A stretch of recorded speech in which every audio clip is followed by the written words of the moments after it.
यिर्मयाह 33 उसकी 1 से लेके 13 आयत आप अपनी स्क्रीन पर देखेंगे, आप लिखेंगे भी और अपनी कॉपीज के ऊपर नोट भी करेंगे।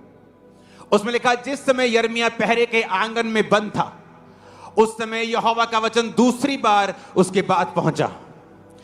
अपने ऑयल को निकाल लो, अपने दाहिने हाथ में उसे उठा लो, अपने सिरों के ऊपर लगाओ, अपनी एक हाथ की उंगली से, उसे पूरा मत यूज करना। आज यीशु मसीह के नाम में मैं आपको अनॉइंट करता हूं इस बात के लिए। सुनो मेरी बात, अपने हाथों को उठा। बाइबल कहती है यिर्मयाह के पास वचन पहुंचा। कब पहुंचा? जब वो पहरे के आंगन में बंद था, जब वो बंधुआई में था, परमेश्वर का वचन उसके पास पहुंचा। मेरा बिलीव है आज जितने बंधुआई में हैं, खुदावंद का वचन आज आपके पास पहुंच रहा है कि आज आपके छुटकारे का दिन है। आमीन। ऊंचा तो ये बरकत आपकी है। अपने सिरों को, सब बीमार लोग अपने टांगों को, अपने पेट को इस वचन को सुनते सुनते मसा करते जाना। दूसरी आयत में लिखा, यहोवा जो पृथ्वी का रचने वाला है और उसको स्थिर करता है, उसका नाम यहोवा है। वह ये कहता है, मुझसे प्रार्थना कर, मैं तेरी सुनकर तुझे बड़ी बड़ी और कठिन बातें बताऊंगा जिन्हें तू अभी नहीं समझता। क्या कहा परमेश्वर ने? किससे प्रार्थना कर? मैं क्या समझाऊंगा तुझे बड़ी बड़ी और कठिन बातें जिन्हें तू अभी नहीं समझता। एक बार एक सेवक प्रभु से लड़ पड़ा क्योंकि अभी उसकी सेवकाई में हीलिंग नहीं हो रही थी। तो कह रहा है, प्रभु मेरी सेवकाई में हीलिंग क्यों नहीं हो रही? वो फलानी सेवकाई में कितनी हीलिंग होती। आप जानते हैं कि अब बंद कर दो मसा करना अपने आप को, सब सिर्फ देखो मेरी ओर। परमेश्वर इस धरती के ऊपर अपने आप कुछ नहीं करता, कुछ नहीं कर सकता नहीं कहा। क्या? वो आपको और मुझे इस्तेमाल करता है। तो जब वचन मिला कि मुझसे प्रार्थना कर, मैं तेरी सुनकर तुझे बड़ी बड़ी कठिन बातें बताऊंगा जिन्हें तू अभी नहीं समझता। कई बार आप परमेश्वर से क्वेश्चन करते हैं कि परमेश्वर ये ऐसा क्यों हुआ? अगर तू जीवित है तो ऐसा क्यों हुआ? अगर तू जीवित है तो वो बंदे का वो हस्बैंड क्यों मर गया? वो घर में वो ऐसा बच्चा क्यों मर गया? वो क्रिश्चियन थे, उनके साथ ऐसा क्यों? सो मेनी क्वेश्चंस हो सकते हैं आपके दिमाग में। आप प्रभु से क्वेश्चन करते हैं कि प्रभु ऐसा क्यों हुआ, वैसा क्यों हुआ। और कई बार जब वचन की नॉलेज आपको नहीं होती तो शैतान उस शक को स्टार्टिंग पॉइंट बनाकर आपको परमेश्वर से दूर लेके जाता है और आपको परमेश्वर की उपस्थिति से दूर, उसकी प्रेजेंस से आपको दूर कर देता है। परमेश्वर ने उस सेवक को समझाया कि अगर तू हीलिंग चाहता है तो तुझे अपना आप मुझे पूरी तरह से देना होगा, क्योंकि जो कोई बर्तन जितना समर्पित होगा, मैं उस बर्तन को उतना ही इस्तेमाल कर सकता हूं।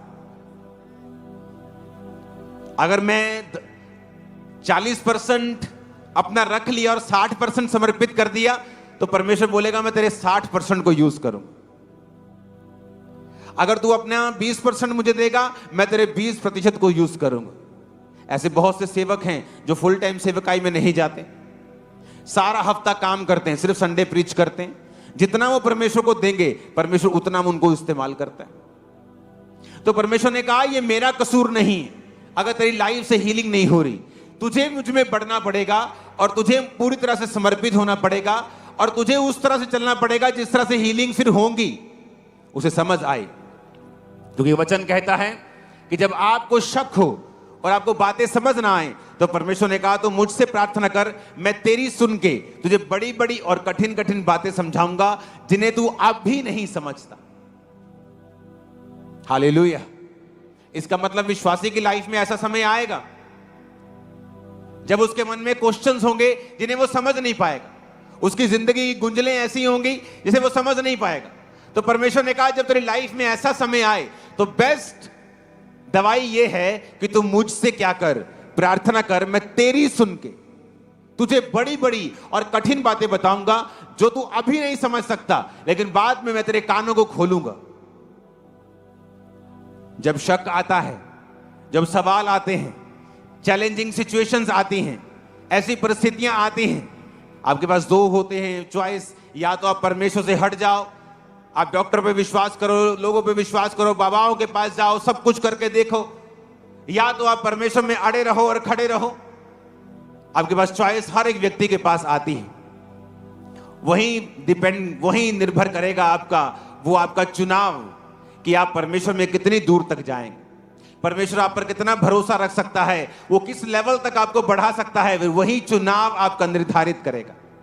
उसने मुझे परखा है सालों साल, हीलिंग ना दे के भी, डिलीवर ना करके भी, बीमार रख के भी।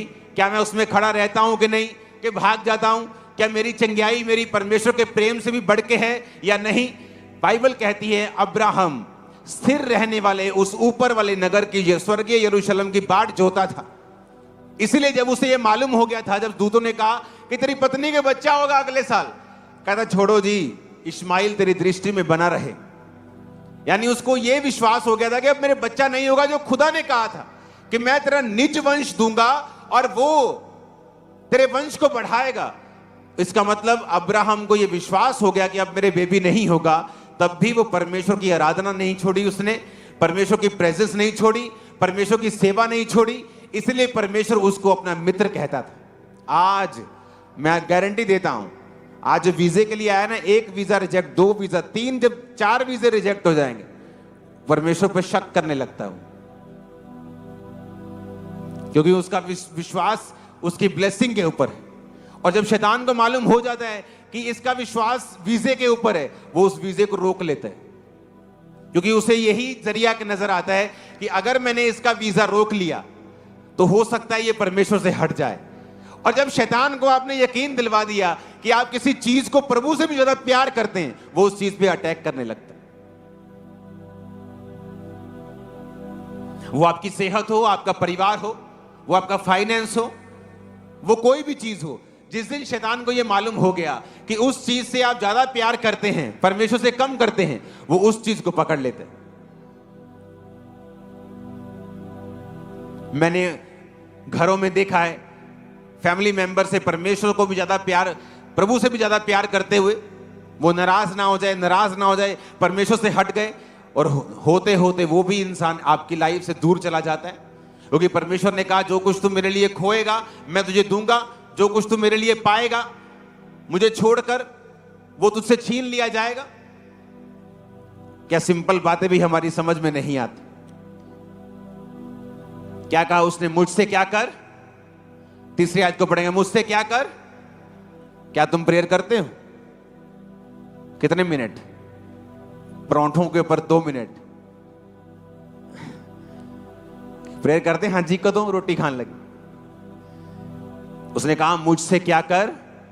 भाई साहब, ये फाइट है। क्या है ये?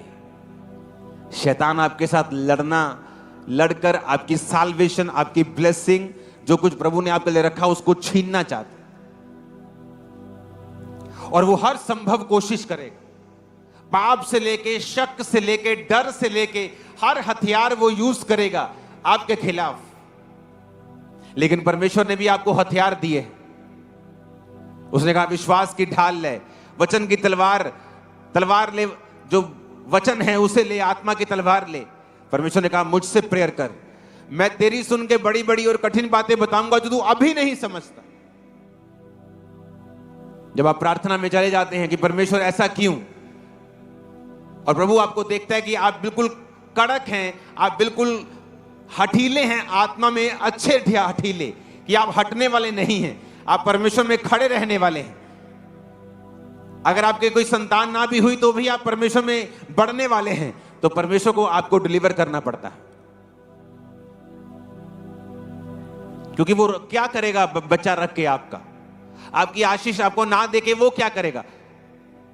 उसके पास तो खुला भंडार है। लेकिन बाइबल कहती परमेश्वर से हमें लेना नहीं आता। और परमेश्वर ने कहा मुझसे प्रार्थना कर, मैं तेरी सुन के बड़ी कठिन और बड़ी बड़ी बातें बताऊंगा जो तू अभी नहीं समझता। हालेलुया।